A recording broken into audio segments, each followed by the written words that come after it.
Student, आज हमारा concept class का लेक्चर 3 है एंड हमारा टॉपिक है percentage and its application. Dear student, आज हम इसकी एडवांस एक्सरसाइज 11.5 एंड 11.6 करेंगे। स्टार्ट करते हैं 11.5 से। 11.5 first question, Radhika wants to know which season is more appropriate for tourism। Radhika जानना चाहती है कि इनमें से कौन सा सीजन टूरिज्म के लिए सबसे सही है।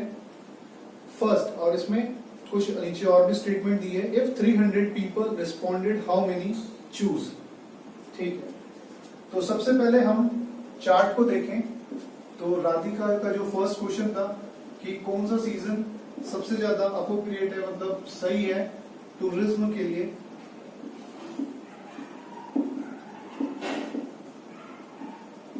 तो चार्ट से हमें पता चलता है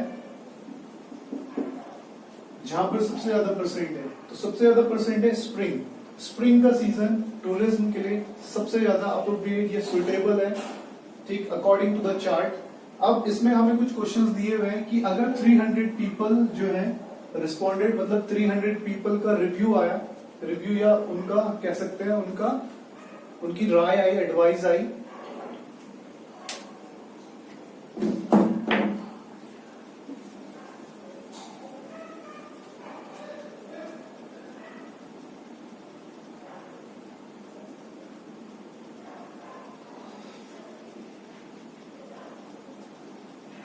गुड आफ्टरनून डियर स्टूडेंट। आज हमारा कॉन्सेप्ट क्लास का लेक्चर 3 है एंड हमारा टॉपिक है percentage and its application. Dear student, आज हम इसकी एडवांस एक्सरसाइज 11.5 एंड 11.6 करेंगे। स्टार्ट करते हैं 11.5 से। 11.5 question number 1, Radhika wants to know which season is appropriate for tourism। Radhika जानना चाहती है कि टूरिज्म के लिए सबसे सुटेबल सीजन कौन सा है। हमको चार्ट में दिए हुए हैं सीजन और उनमें ये जो परसेंट दी है ये लोग, नंबर ऑफ पीपलों की परसेंट है, लोगों की परसेंट है कि लोग इस सीजन में कितने परसेंट आते हैं। जैसे विंटर का सीजन बात करूं तो 25% लोग आते हैं, समर में 15%, स्प्रिंग में 35% एंड ऑटम में 25%। तो सबसे ज्यादा लोग कौन से सीजन में आते हैं? स्प्रिंग में 35%। ठीक है, तो सबसे suitable season according to the chart वो है हमारा स्प्रिंग। अब इसने बोला 300 people responded how many choose. अगर 300 लोगों से एडवाइस ली गई या पूछा गया तो उन्होंने क्या क्या चूज किया। जैसे फर्स्ट, विंटर सीजन कितने लोगों ने favourite as a favourite season choose किया, तो विंटर का था 25%। ठीक है, तो 300 का 25% अगर मैं निकालूं तो ये आ जाएगा इतने लोगों ने विंटर सीजन घूमने के लिए, टूरिज्म के लिए चूज किया। ऐसी हम अगर बात करें कितने लोगों ने summer season favourite season choose किया, तो समर वाला कितना है 15%। तो 300 का 15% हम निकाल देंगे तो 300 का 15% आ जाएगा 45। तो समर सीजन को घूमने के लिए 45 लोगों ने फेवरेट सीजन चूज किया। ठीक है, बाकी का आप निकाल लेना इसका। ठीक, नेक्स्ट क्वेश्चन नंबर 2।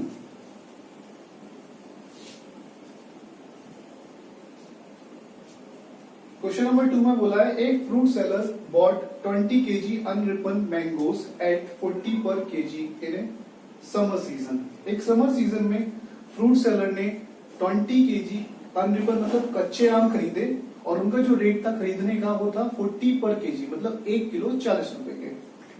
तो अगर मैं बोलूं total cost price of unripen mango, ठीक है, अनरिपन मैंगोज का टोटल कॉस्ट प्राइस वो कितना हो जाएगा 40 का 1 kg और टोटल खरीदा 20 kg, तो ये हो गया हमारा 800। तो टोटल उनका कॉस्ट प्राइस हो गया 800, क्योंकि 1 kg उसने कितने का खरीदा था 40 रुपए का एंड टोटल कितने था 20 kg। Next statement, 2 kg mangoes were found Ripon, 2 kg आम पक गए, तो टोटल 20 kg थे, 2 kg आम पक गए, तो कच्चे बचे कितने 18 kg। ठीक है, next statement, at what rate per kg should he sell the unripen mangoes to gain 12 whole 1/2%। कि कच्चे जो बचे हुए कच्चे आम हैं उनको कितने में बेचा जाए ताकि उसको 12 होल 1/2% का प्रॉफिट हो जाए। तो मैंने आपको बताया था सेलिंग प्राइस निकालने के लिए प्रॉफिट को 100 में सीधा ऐड कर दो और इसको पूरे को डिवाइड कर दो किससे 100 से और इनटू सीपी। यही मैंने बताया था। क्वेश्चन जैसे मैंने बोला था 10% का प्रॉफिट हुआ है तो एसपी क्या हो जाएगा 100 प्लस 10 110% 110 अपॉन 100।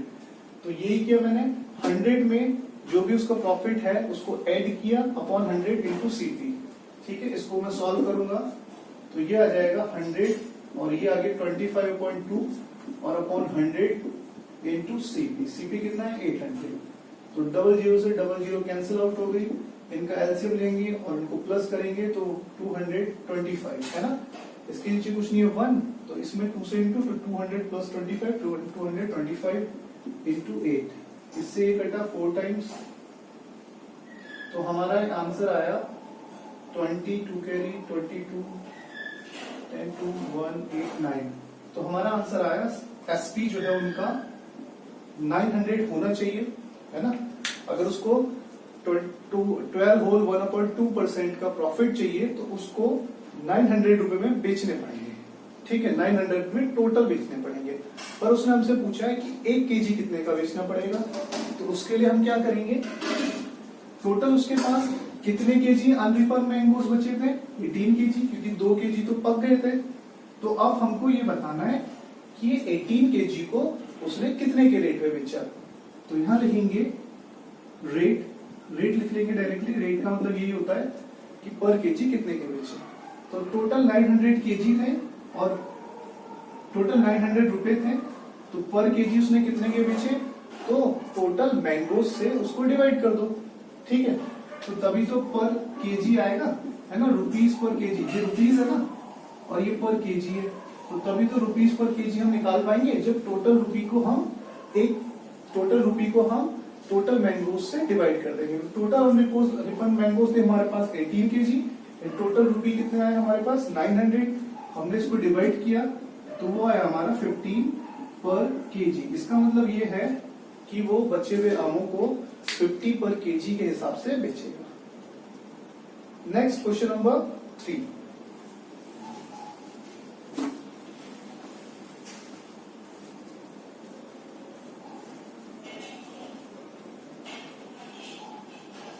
क्वेश्चन नंबर 3 है Ankita sells 3 quilts for 2090 each. 3 quilts उसने बेची 2090 ईच। ठीक है, तो अगर मैं बात करूं टोटल सीपी, तो टोटल सीपी मतलब कॉस्ट प्राइस 2090 ईच का मतलब है एक 2090 की, तो 3 कितने की हो जाएगी 2000 इंटू 3 2090 इंटू 3। तो 3 की जो टोटल सीपी है वो है 6270। आगे बोला she gain 10% for the first 2 quilts. पहले 2 क्विल्ट्स पे उसको 10% का प्रॉफिट हुआ। तो सबसे पहले हम लिख लेते हैं total CP of first 2 quilts. तो स्टार्टिंग के 2 क्विल्ट्स का टोटल सीपी, तो एक 2090 का तो 2 कितने के हो जाएंगे 4180 रुपए के है ना। एक जो है 2090 रुपए का है, 2 कितने के हो जाएंगे 2 इंटू 2090। तो फर्स्ट 2 पे उसने कितने का प्रॉफिट लिया 10% का, तो उनका सेलिंग प्राइस क्या हो जाएगा 110 है ना। प्रॉफिट हमेशा जब भी होता है तो उसको 100 में ऐड करना है अपॉन 100 और इंटू सीपी। और सीपी कितना है ये 0 से 0 कैंसिल, तो हमारा मल्टीप्लाई करके आएगा 8954। तो ये आ गया 4598। तो मतलब उसने उनको 4598 रुपए का बेच दिया। नेक्स्ट स्टेटमेंट में बोला है and losses 24% for the third quilt. और जो तीसरा क्विल्ट था उसपे 24% का उसको लॉस हुआ। तो सीपी ऑफ थर्ड क्विल्ट का जो सीपी है वो कितना हो जाएगा 2090 रुपी। क्योंकि एक जो है 2090 का है, तो थर्ड मतलब तीसरे वाला भी तो 2090 रुपए का हो जाएगा। तो इसका सेलिंग प्राइस निकालने के लिए इसने बोला उसको 24% का लॉस हुआ। तो 100 minus 24 that is 76 upon 100 into CP, है ना, 76 अपॉन 100 इंटू सीपी, क्योंकि 100 में से अगर मैं 24 माइनस करूंगा तो 76 ही तो आएगा। जीरो से जीरो कैंसिल आउट, 76 इंटू 209। अभी नीचे जब भी 10 100 होता है तो उसको डिवाइड मत करो, ऊपर वाले की मल्टीप्लाई कर दो सीधा। जीरो जितने भी है उससे पहले उसको पॉइंट को उतने डिजिट आगे ले जाओ। तो इसको हम मल्टीप्लाई करते हैं पहले।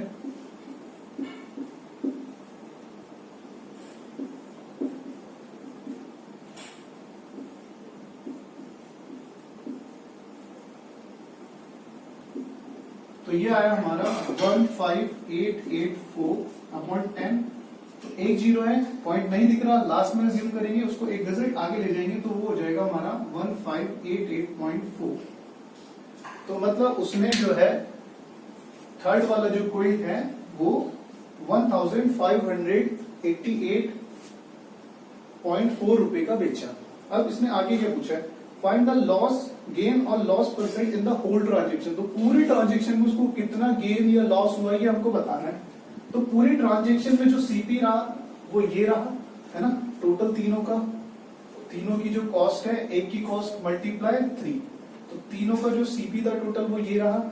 अब टोटल एसपी में निकालू सेलिंग प्राइस, तो ये प्लस ये वाला जो अभी आया, इन दोनों को मुझे ऐड करना है।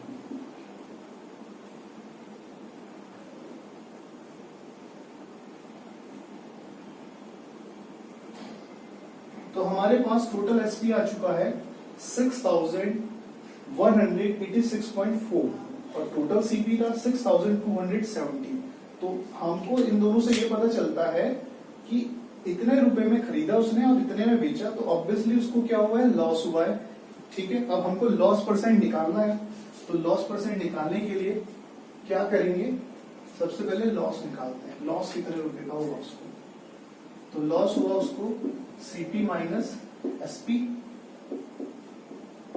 ठीक है, अब इन दोनों को हमने माइनस करना है, तो ये आ जाएगा 6 9 3 6 8 0। तो 83.6 रुपए का उसको लॉस हुआ। एंड लॉस परसेंट निकालने के लिए loss upon CP into 100 point हटेगा, डबल एक जीरो और इंक्रीज होगी, डबल जीरो से डबल जीरो कैंसिल, तो 836 अपॉन 627। इसको आप डिवाइड कर लेना और जो भी डिवाइड करके आएगा वही आंसर है। ठीक है, चाहे वो पॉइंट में है या होल में है। ठीक, तो इस टाइप से ये क्वेश्चन हमारा हो जाएगा। उसके बाद अगले पेज पर आ जाओ, फर्स्ट क्वेश्चन नंबर 4। अगले पेज पे जो फर्स्ट क्वेश्चन है, क्वेश्चन नंबर 4, वो है हमारा कि the price of the biscuit packet increase by 5% and then decrease by 5%, will the result be original quantity, explain. अभी मैं आपको एक बहुत ही सिंपल सी ट्रिक बताता हूँ कि कोई भी चीज या किसी भी चीज पर अगर 5% पहले इंक्रीज हो जाए फिर 5% डिक्रीज हो जाए, तो हमेशा जो है जो फाइनल इंक्रीज या डिक्रीज है वो हमेशा डिक्रीज ही होगा। मतलब कोई भी क्वांटिटी अगर 5% पहले इंक्रीज होती है, 5% डिक्रीज होती है, तो फाइनल रिजल्ट ये रहेगा वो डिक्रीज ही होगी। ठीक है, और अगर किसी चीज पे 5% का पहले गेन होता है फिर 5% का लॉस होता है, तो जो फाइनल आउटकम रहेगा उसमें हमेशा लॉस ही होगा। ठीक है, तो अगर कभी इस टाइप के क्वेश्चन आए कि लॉस मतलब डायरेक्ट पूछा है कि कोई क्वांटिटी इतना इंक्रीज हुई इतना डिक्रीज हुई, या लॉस होगा या गेन होगा, तो हमेशा लॉस ही होगा। ठीक है, अभी वो निकालना कैसे है उसकी शॉर्ट ट्रिक भी है, पहले इसे देख लेते हैं। तो बोला इसने कि एक बिस्किट का प्राइस पहले पैकेट का 5% इंक्रीज हुआ फिर डिक्रीज हुआ, तो हम लेट कर लेते हैं। लेट प्राइस जो था वो, या कॉस्ट प्राइस मान लेते हैं, वो प्राइस ही मानते हैं सीधा, वो 100 था। ठीक है, वो 100 था, अब 5% इंक्रीज हुआ, तो इंक्रीज्ड प्राइस। तो मैंने बताया था टोटल परसेंट कितने लेते हैं 100, तो 100 में 5 ऐड कर देंगे तो 105 अपॉन 100 और जो उसका इनिशियल प्राइस है उससे मल्टीप्लाई, है ना। इसने बोला 5% इंक्रीज हुआ, टोटल परसेंट हम 100 लेते हैं तो 100 प्लस 5 अपॉन 100 और जो भी उसका पहले प्राइस था उसकी मल्टीप्लाई, 0 से 0 कैंसिल आउट, तो ये आया हमारा 105। जो इंक्रीज प्राइस हो गया वो हमारा हो गया 105। अब उसने क्या बोला कि देन डिक्रीज, अब वो डिक्रीज हो गया तो यहाँ पे लिखेंगे डिक्रीज प्राइस। टोटल 100% डिक्रीज हुआ 5% तो बचे 95 अपॉन 100 और उसका जो ये प्राइस है वो अब ये डिक्रीज हुआ है, ठीक है। उसका ये वाला प्राइस इसको डिक्रीज करना है, इसको नहीं, इसका काम बस ये था कि इसको हमने इंक्रीज कर दिया 5%, अब इसको हमको डिक्रीज करना है 5%। तो इनकी मल्टीप्लाई कर लेंगे ऊपर वालों की। मैंने बताया नीचे जब भी 100 होता है तो उसको नहीं छेड़ना, या तो पूरा पूरा काटो या फिर छेड़ो मत। तो इनकी मल्टीप्लाई करेंगे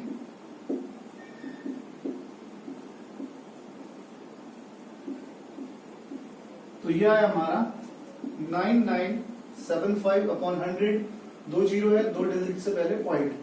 तो हमारा जो है फाइनल इंक्रीज या डिक्रीज है वो हो गया हमारा, मतलब फाइनल जो वैल्यू है वो हमारी हो गई 99.75%। तो इसने पूछा था will the result be original quantity, क्या जो रिजल्ट है वो ओरिजिनल क्वांटिटी होगा? नहीं होगा, ओरिजिनल क्वांटिटी तो 100 थी एंड जो फाइनल क्वांटिटी है वो 99.75 है, तो इसका आंसर है नो, ठीक है। Next question number 5।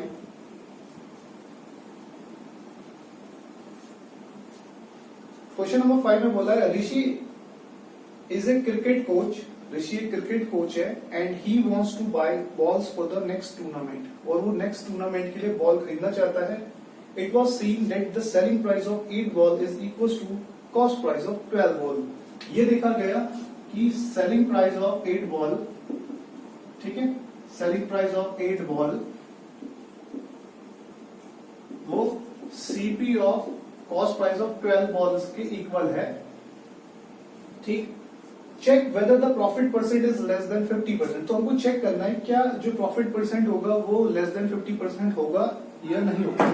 पहले तो हमको समझना है क्या प्रॉफिट होगा या उसको लॉस होगा। ये कैसे पता चला हमें, देखो ये कैसे पता चला, इसने बोला कि जब उसने 8 चीजें बेची तो उनकी जो वैल्यू थी वो 12 चीजों की कॉस्ट प्राइस के इक्वल थी। मतलब उसने जितने रुपए में 12 चीजें खरीदी थी उतना पैसा उसने 8 चीज को बेच के ही कमा लिया।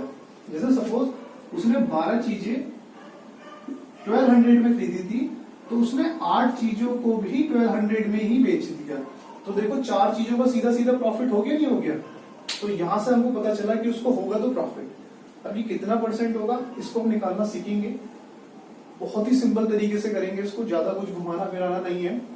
ये समझ में आ गया कि 8 चीजें बेचने पे उसको 12 चीजें जितने की उसने खरीदी थी उतने रुपए उसने कमा लिए 8 चीजें बेच के।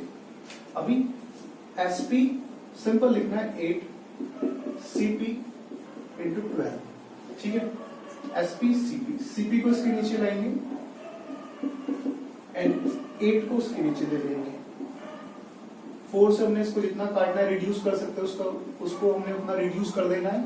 अभी देखो 2 का माल 3 में, मतलब 2 रुपए की चीज 3 रुपए में बेच दी। सीपी के सामने 2 है ना, 2 रुपए की चीज 3 रुपए में बेच दी। प्रॉफिट कितने रुपए का हुआ?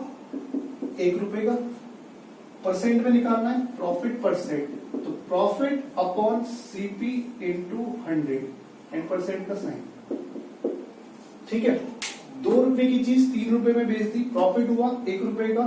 प्रॉफिट परसेंट निकालने के लिए प्रॉफिट अपॉन सीपी इंटू 100, 2 से काटा, प्रॉफिट आया 50%। उसने पूछा था कि जो प्रॉफिट है वो 50% से कम होगा, तो प्रॉफिट तो 50% ही हो गया, तो आंसर है नो, ठीक है। प्रॉफिट 50% से कम नहीं होगा, ठीक। लास्ट क्वेश्चन ये आपको खुद करना है, एक आध आप भी कर लो। Exercise 11.6 question number 1, the local weather report state that there is 50 whole 1.2 chance of rain for the next monsoon. एक लोकल वेदर एजेंसी है जो बताती है कि नेक्स्ट मानसून, अगले मानसून में बारिश होने की संभावना वो है 50 होल 1.2, ठीक है। तो find the percent of chance. तो परसेंट ऑफ चांस हमको बताना है। देखो चांस ये परसेंट ऑफ चांस दोनों एक ही चीज होती है, ठीक है। चांस की वैल्यू, किसी भी चीज के होने की वैल्यू मतलब होने की संभावना 0 से लेके 1 के बीच में होती है हमेशा। कोई भी चीज होगी या नहीं होगी उसकी पॉसिबिलिटी हमेशा 0 से लेके 1 के बीच में होती है। 0 मतलब नहीं होगी, 1 मतलब होगी, ठीक है। 1/2 मतलब हो भी सकती है, नहीं भी हो सकती है। तो यही वैल्यूज होती है किसी भी चीज के होने की, ठीक है। अब इसने बोला है the find the percent of chance. तो परसेंट ऑफ चांस या फिर चांस दोनों एक ही चीज है। अगर मैं बोलूं परसेंट ऑफ चांस वो क्या होगा, वो होगा, इसको मैं सॉल्व कर देता हूं, ठीक है। इसको मिक्स फ्रैक्शन से हमने क्या करा, इम्प्रॉपर फ्रैक्शन में से सॉल्व कर दिया, तो इसको डिवाइड करने पर आ गया 50.5। तो परसेंट ऑफ चांस भी कितना हो जाएगा 50.5। तो इसका आंसर 50.5 है, ठीक। Next question number 2।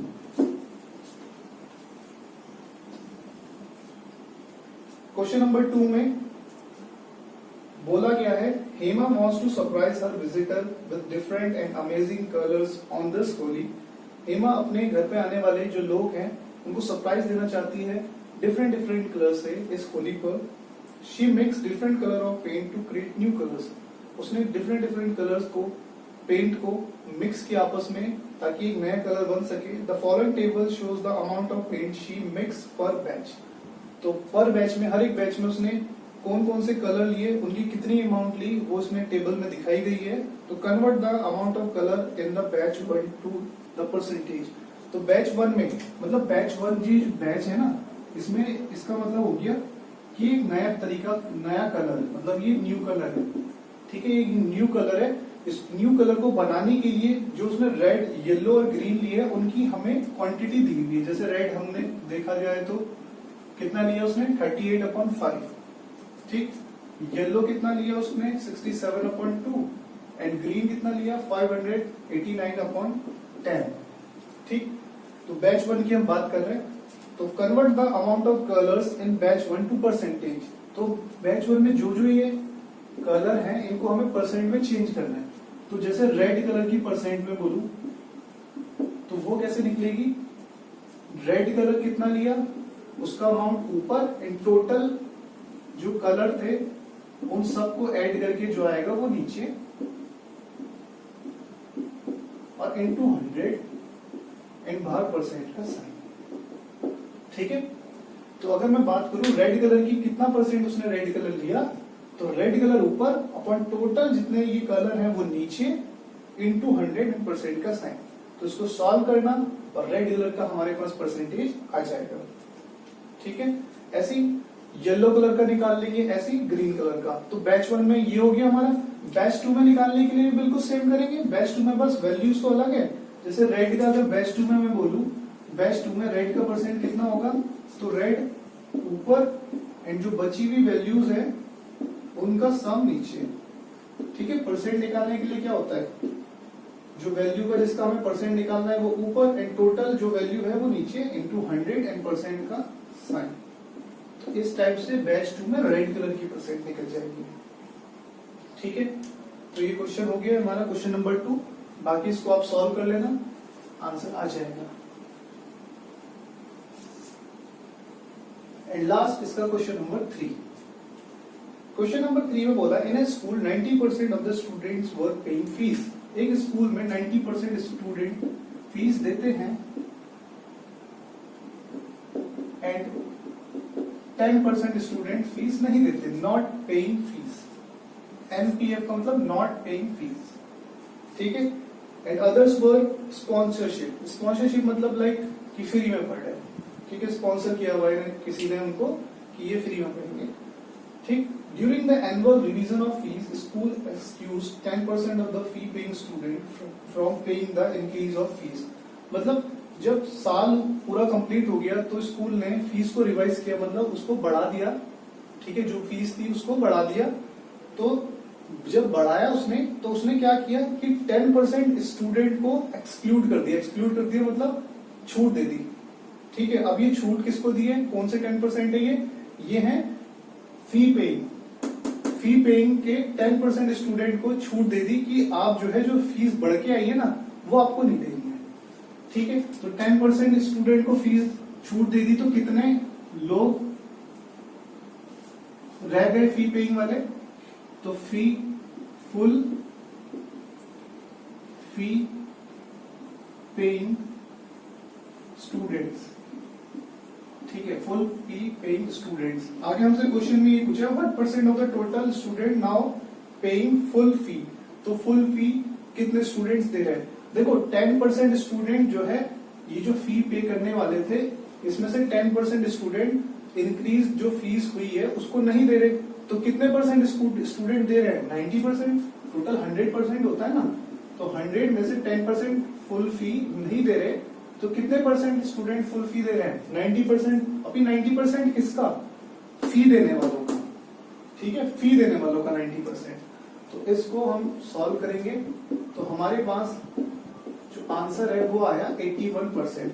तो 81% ऐसे स्टूडेंट है जो पूरी की पूरी फीस दे रहे हैं, ठीक है। यहाँ पे सारी क्वेश्चंस खत्म हो जाते हैं। इसको एक बार दोबारा समझ लेते हैं कि एक स्कूल में 90% स्टूडेंट फीस देते हैं, 10% स्टूडेंट स्कॉलरशिप में है या फिर ये समझ लो स्पॉन्सरशिप में है, वो फ्री में है, ठीक है। 10% स्टूडेंट, स्कूल ने एनुअली अपनी फीस बढ़ा दी, तो एनुअली जब उसने फीस बढ़ाई उसके बाद उसने क्या बोला कि 10% बच्चों को जो फीस दे रहे हैं, 10% बच्चों को जो फीस दे रहे हैं, मतलब इनकी बात हो रही है, हम जो इंक्रीज फीस है वो नहीं लेंगे, ठीक है। तो इसमें से 10% से इंक्रीज फीस नहीं ले रहे, तो कितने परसेंट से ले रहे हैं, 90% से, इसमें से 90% से, तो इसका मैंने 90% निकाला, तो वो हो गया 0 से 0 कैंसिल, 9 into 9 81%। तो कितने बच्चे पूरी फीस देंगे, वो देंगे हमारे 81%, ठीक है। तो यहाँ पे पूरा चैप्टर कंप्लीट हो जाता है।